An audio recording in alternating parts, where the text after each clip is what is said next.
আমাদের উপর সিয়াম ফরজ করেছেন। এই সিয়ামকে যথার্থ করার জন্য, এই সিয়ামকে পরিপূর্ণ করার জন্য, এই সিয়ামকে সুন্দর করার জন্য, এই সিয়ামকে কবুল হওয়ানোর মতো করার জন্য, এই সিয়াম পালন করে তাকওয়া অর্জন করার জন্য কি লাগবে? দিনের বেলায় যেমন সিয়াম লাগবে, রাতের বেলায় কিয়াম লাগবে।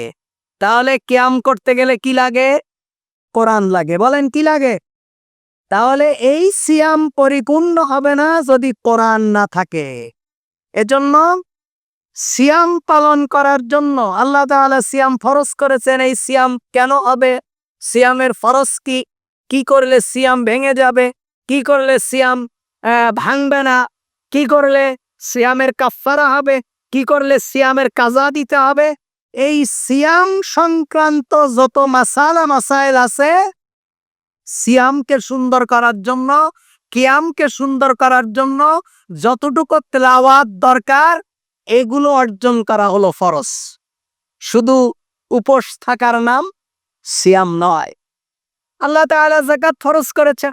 তো যাকাতের মতন একটা ফরজ ইবাদত করার জন্য যাকাত সংক্রান্ত যতটুকু জ্ঞান থাকা দরকার, কাকে যাকাত দেওয়া যাবে, কি মালে যাকাত দেওয়া যাবে, কোন মালে কতটুকু যাকাত হবে, কাকে যাকাত দিলে যাকাত আদায় হবে, কাকে যাকাত দেওয়া যাবে না, কি দিয়ে যাকাত দিতে হবে, কোনটা দিলে যাকাত আদায় হবে না, এই সংক্রান্ত মাসাইল জানা যাকাতের মতো ফরজ আদায় করার জন্য এটা ফরজ। হজ ফরজ। আল্লাহ তাআলা হজ ফরজ করেছেন। এই হজ করতে গেলে হজের ফরজ কয়টা? কোনটা আদায় করা ফরজ, কোনটা আদায় করা ওয়াজিব, কোনটা আদায় করলে হজ নষ্ট হয়ে যাবে, কোনটা আদায় করলে হজে দম দিতে হবে, হজ সংক্রান্ত যত মাসাইল আছে তা এগুলো জানা কি ফরজ। হজ ফরজ আদায় করতে গেলে ওগুলো জানাও ফরজ। এজন্য ইমাম ইবনে তাইমিয়া রাহিমাহুল্লাহ বলেছেন যে ইবাদত আল্লাহ তাআলা ফরজ করেছেন সেই ইবাদত আদায় করার জন্য যতটুকু ইলম দরকার অতটুকু ইলম অর্জন করাও কি ফরজ। আপনি সালাত আদায় করবে, গোটা কোরআন আপনার মুখস্থ করা আপনার জন্য ফরজ নয়। কমপক্ষে এতগুলো সূরা মুখস্থ রাখা, আয়ত্তে রাখা, যেই সূরাগুলা সহিহ শুদ্ধ হলে আপনার সালাতটা সুন্দর হবে, সালাতটা সহিহ হবে, এতটুকু শেখা ফরজ। সালাত আদায় করতে গেলে ওযু করতে হবে। ওযু কেমন ভাবে করতে হবে, ওযুর ফরজ কয়টা, কিভাবে ওযু করতে হবে, কতটুকু পরিমাণ ধুতে হবে, কোন পানি দিয়ে ওযু করা লাগবে, পানি না থাকলে কি দিয়ে পবিত্রতা অর্জন করতে হবে, এই সালাতের মতন ফরজ ইবাদত করতে গেলে যতটুকু ইলম দরকার এতটুকু অর্জন করা কি ফরজ। এটা মাথায় রাখতে হবে।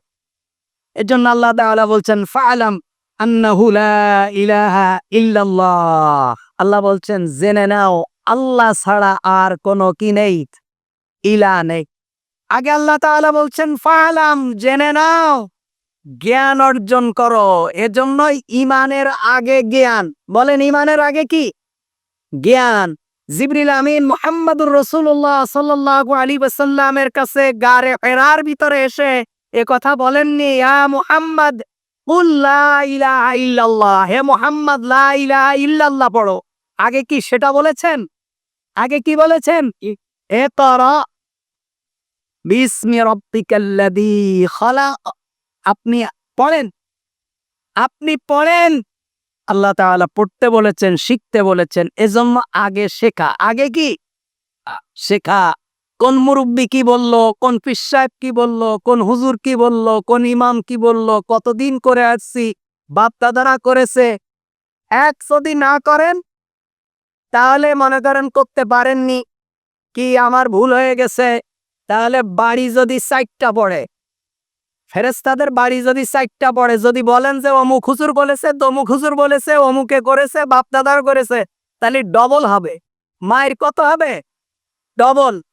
এজন্য কোনো মুসলমানের একথা বলার কোনো সুযোগ নেই, অমুক করছে, তমুক করছে, অমুক করেছি, অমুকের কাছ থেকে শুনেছি, 14 গোষ্ঠী করেছে, এগুলো বলার কোনো সুযোগ নেই। জানা দরকার।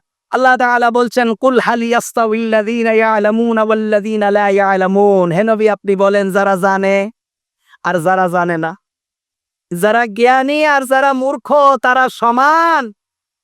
কখনো সমান হতে পারে না।